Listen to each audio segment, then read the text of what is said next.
السلام عليكم متتبعين متتبعات. نبداو بالصلاة على رسول الله كيف العادة. اللهم صل على سيدنا محمد وعلى آل سيدنا محمد كما صليت على سيدنا إبراهيم وعلى آل سيدنا إبراهيم في العالمين إنك حميد مجيد. جيتكم اليوم بكيك بارد بثلاث طبقات.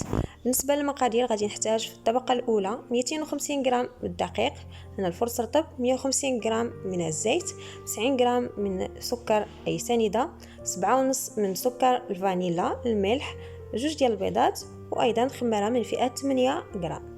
هنا في واحد الاناء غادي نوضع فيه البيض وغادي نضيف ليه الملح والسكر وغادي نخلط بالخلاط اليدوي. الا عندكم الخلاط الكهربائي استعملوه.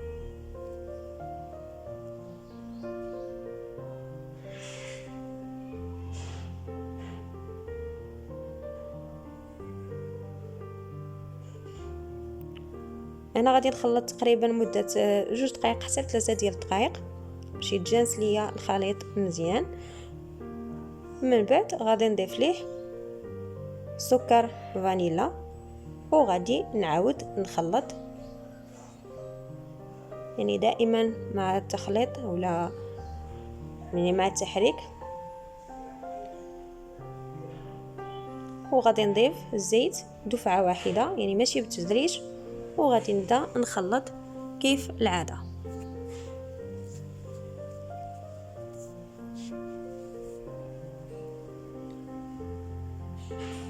انا مور ما مزجت المكونات جيدا غادي نبدا نضيف الدقيق بالتدريج. بطبيعه الحال هنا الدقيق عندي يعني مصفي ولا مغربل.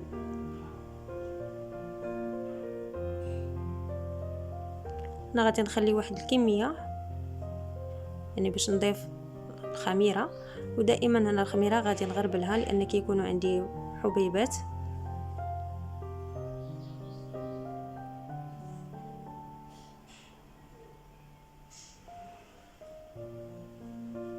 وغادي نبدا نخلط حتى نوصل لا تيكستور اللي بغيت.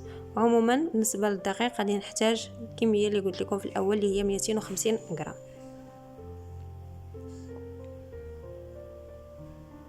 هنا كناخذوا واحد لومول كندير فيه الورق ديال الطبخ وكنخبي فيه الخليط وكندخلو الفران ينضج على درجه حراره 180 درجه. هنا مور ما طاب ليا الكيك بطبيعه الحال غادي نحيدو باش نحيد منه داك الورق ديال الطبخ، ومن بعد غادي نعاود نرجعو اللومول لانني غادي نوضع الطبقه الثانيه والطبقه الثالثه.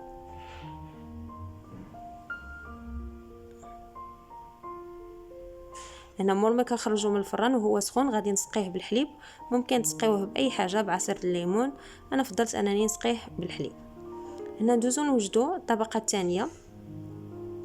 انا غادي نحتاج 100 غرام ديال الجبن طري، هنا عندي بيرلي، فلون الفاني، سكر فاني ساشيه، 30 غرام ديال السكر، 30 غرام ديال الكريم كاسترد يعني الكريم الحلوانيه، ونص لتر ديال الحليب. هنا في واحد الاناء اولا في كاسرونه غادي نضيف الحليب وغادي نضيف ليه باقي المكونات يعني السكر الفانيلا ولا الكريمه الحلوانيه يعني من غير الجبن فقط هو اللي ما غاديش نضيفو. وغادي نوضعها فوق النار لدرجه الغليان مع التحريك بطبيعه الحال. ومن بعد غادي نخليها جانبا حتى تبرد ليا تماما، عاد غادي نضيفها فوق الكيك. يعني انا لا بغيتو ديروا عفوا الفلون باي نكهه بغيتو ممكن، غير هو كيجيب بالنكهه ديال الفانيلا احسن بحكم اننا درنا سكر فاني. وغادي نديروا ايضا يعني الطبقه الثالثه غادي تكون بعصير اخر اولا بنكهه اخرى. يعني نضروني بانني كنخوي المكونات كاملين كنحركهم وكنديرهم فوق النار. هنا مول ما برد ليا كبيته في اناء اخر وغادي نضيف ليه الجبن اولا هنا دانون يعني الجبن طري بالسكر بطبيعه الحال. وغادي نبدا نخلط مزيان انه غادي يضيف واحد لوغو وفي نفس الوقت غادي يعطي يعني واحد القوام متجانس. غادي تكون الكريمه يعني شاده في راسها. هنا بالنسبه لهاد الحبيبات ديال الشوكولاته ممكن تضيفوهم ممكن لا، انا حتى لاخر لحظه البنت ديالي بغاتو واضطريت انني نضيفه. وفي نفس الوقت الا لاحظتوا هانتوما اللون ديالو تبدل.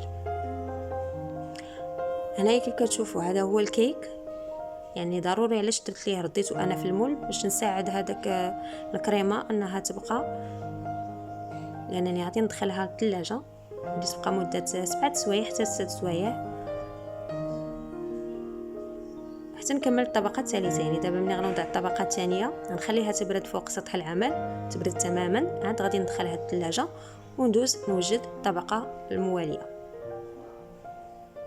بغيتو تكتفيو فقط بطبقه واحده ممكن، بغيتو تزيدوا الطبقه الثالثه ممكن، يعني دائما على حسب كيف بغيتو نتوما بطبيعه الحال، على حسب الرغبه. انا ضروري انني كنوزعها جيدا على الكيك.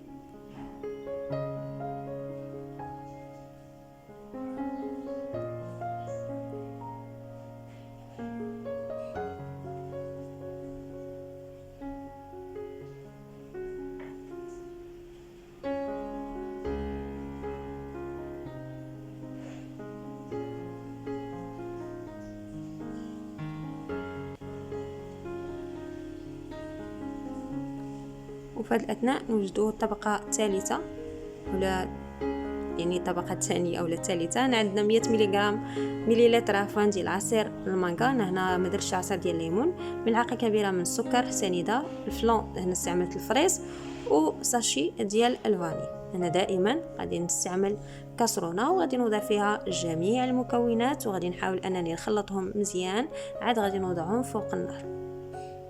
هنا حاجه الوحيده بالنسبه للفلون، حاولوا انكم يعني ملي ديروه من الاحسن وانكم تغربلوه في ديك الصفايات اللي كتكون رقيقه، لانه كيبقاو فيه بعض الحبيبات وما غاديش يذوب لكم، يعني واخا تبغيو تحركوه هكا ما غاديش يذوب لكم حتى ديروه بطبيعه الحال فوق النار. هنا انا يعني ملي درت الفلون ديال الفريز صراحه جا متواتي مع المذاق ديال المانك، وفي نفس الوقت الا لاحظتوا يعني غمق شويه اللون ديال المانغا. وفي نفس الوقت هنايا يعني الانسان كيغير، يعني ماشي دائما غنبقاو نوجدوا الكريمه بطبقه بعصير الليمون. صافي هنا كنخرجوا الكيك من الثلاجه وغادي نضيف ليه طبقه من دائما المور ما بردات، وغادي نخليها حتى تبرد تماما فوق سطح العمل، عاد غادي نوضعها في الثلاجه.